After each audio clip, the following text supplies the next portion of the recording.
ตอนนี้มีนาคอยู่สองผู้ใดต้องการที่สิบวชก็เดินทางมาได้แล้ว มีนาคล่ออยู่สองตัว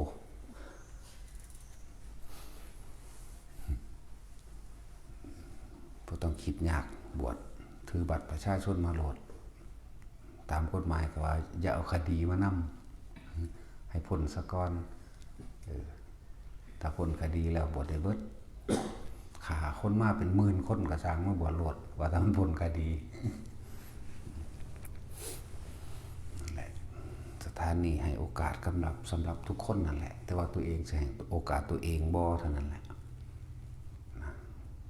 ธรรมะแก้ปัญหาได้ทุกอย่างนั่นแหละสำหรับพวกอันมาฟังธรรมหรือว่าพวกมาฝึกนี่ก็ฝึกให้มันเป็นเบิดทุกอย่างโลดที่เขาเจ้าแนะนำพวกนักเรียนนักศึกษานี่หังเป็นตาฝึกเด้อการทรงฌานเจริญฌานหรือการเล่นต่างๆกระดาษออกจากผ้าก้อนหินปากกาฝึกคืบแขนตัวเองมื้อนี่จึงเรียนรู้ออกกับผู้เขาสิฝึกให้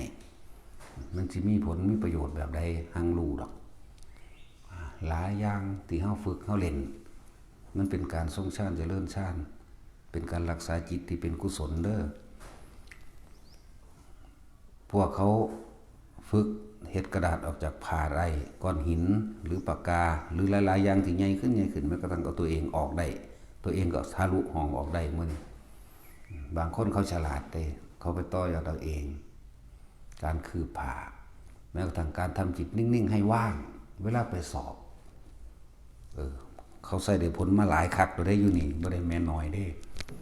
เวลาไปสอบนี่เทศจิตนิ่งๆว่าบ้างแม้ชั่วขณะ2 วินาทีนึงเด้เขาสิรู้คำตอบเขาสิตอบเอาเองเขาสิตอบขึ้นมาจากสิ่งที่เขารู้นั่นแหละนี่สำหรับผลดีของพวกนักเรียนนักศึกษาทั้งหลายแล้วก็ป้องกันต่างๆในอุบัติเหตุเวลาเฮาอุบัติเหตุคือว่าเหตุการณ์เฉพาะหน้าตกบ่มานั่นนี่องค์ชาติสิเรียนหุ่มเขามารักษาเจ้าของเองเด้อ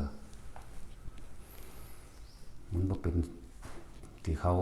มารายงานผลหรือว่าให้ฟังนี่มันเป็น10-20แล้วเด้ถึงขั้นเสียชีวิตรถชนกันมุนเบิดแต่ว่าคนบ่เป็นหยังตกเหวเป็นนับพลิกนับกลิ้งบ่ได้พวกอยู่พิษณุโลกพวกอยู่ขอนแก่นพวกอยู่โคราชนี่ยกตัวอย่างแม้กระทั่งรถส้นกันอัดประตูเข้าไปทั้งสี่เขาก็สามารถทะลุดันออกมาได้แต่ว่านั่นล่ะมันขึ้นอยู่กับสิ่งที่เฮาฝึกไว้เด้มันสิเป็นเราเองของมันองค์ฌานที่เฮาฌานคือเพ่งหรือทรงอยู่ในอารมณ์ที่เป็นกุศลทำจิตให้นิ่งในอารมณ์ที่เป็นหนึ่งก็บ่ยากดอกถ้าฝึกไปแล้วนะนั่นแหละพวกเฮ็ดข้อสอบมื้อนี้ง่าย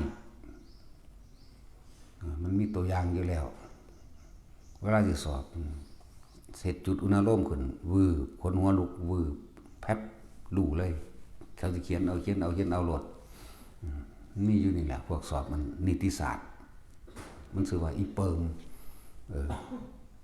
เวลาถามว่ามันมึงเฮ็ดจังได๋ก็หลวงพ่อได้สอบมันว่าไปสอบยังกระสังมันมีแต่ว่าหลวงพ่อสอบให้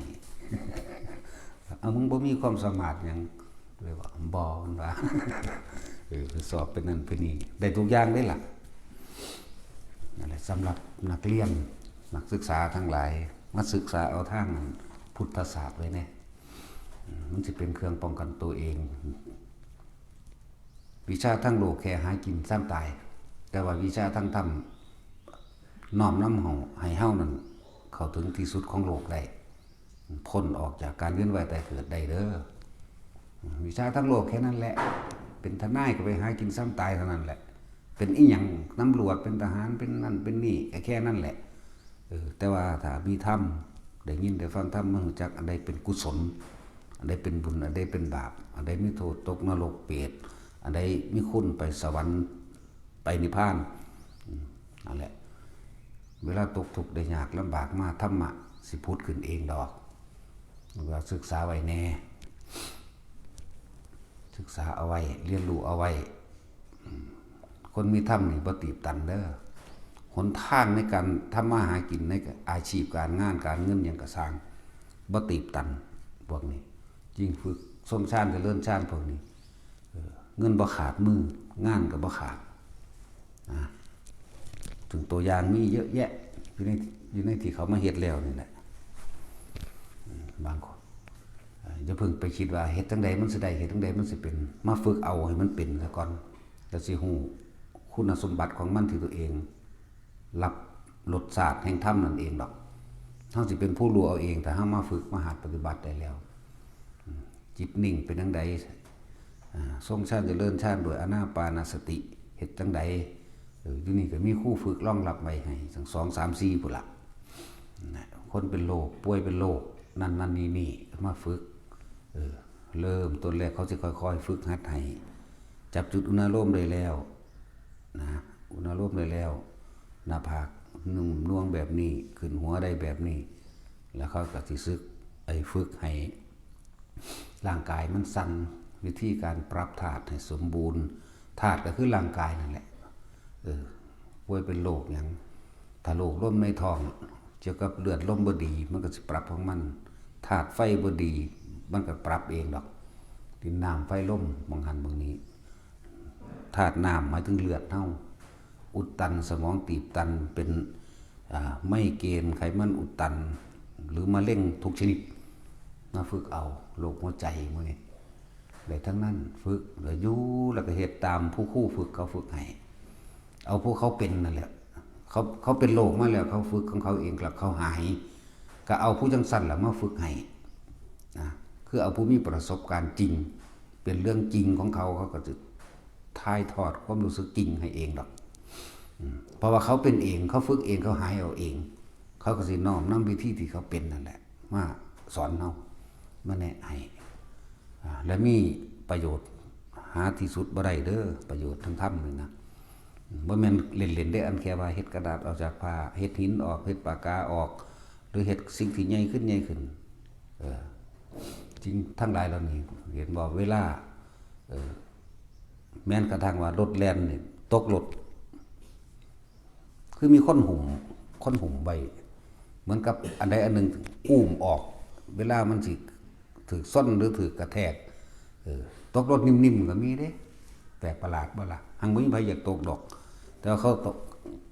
รถแล่นปุ๊บรถแล่นไปทางนั้นจังอีหยังล่ะมันหงายลงไปปุ๊บคล้ายๆกับพ่นอุ้มไปสโลว์ไปก็ไปวางไว้จังซี่ก็มีเด้รถพลิกรถกิ่งตกนั่นนี่ตกเหวคนเด้บ่แม่นน้อยๆเด้เขาอยู่ในโตรถเขาสิอยู่ตรงกลางรถก็พลิกไปคนก็อยู่กลางเหมือนเดิมหมุนบัดรถส้นกันต่อ2ต่อ3ต่อมื้อนี้มีเบิดมีตัวอย่างอยู่นี่ล่ะบักอ้วนบักปามรถส้นกันมันอยู่กลางเขาส้นมันทั้ง2คันเลยจังซี่มันก็รอดมาบ่เป็นหยังหลายโพดลำเพิ่นมื้อนั้นพวกของพ่อฮู้จักแน่รถเซิ่นบี้เข้าไปแต่ว่าตัวคนพารถออกมาได้นั่นล่ะเพราะว่าเขาฝึกของเขาเอง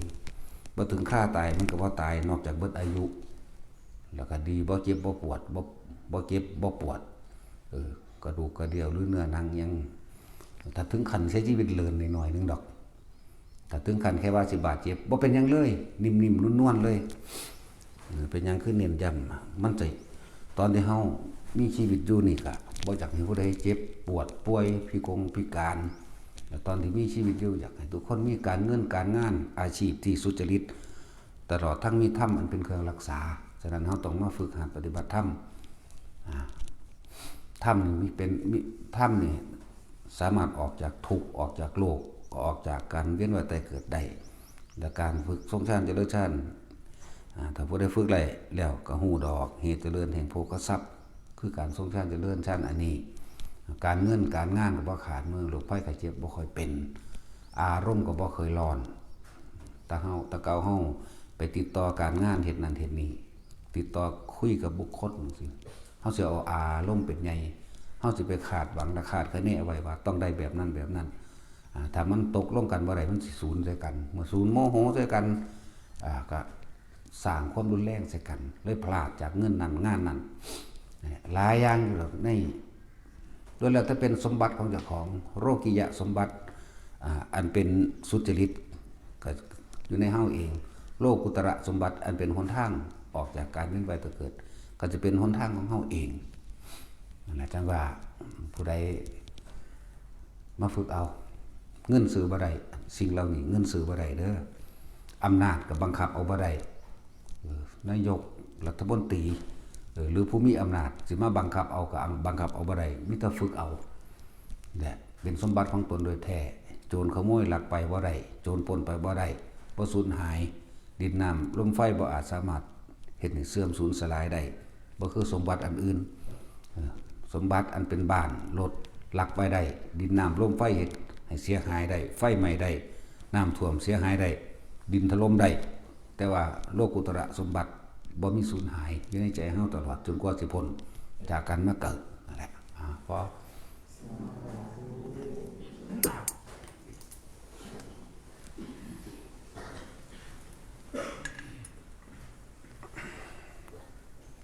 ยะถาวะริวะปุราภริปุเรติสา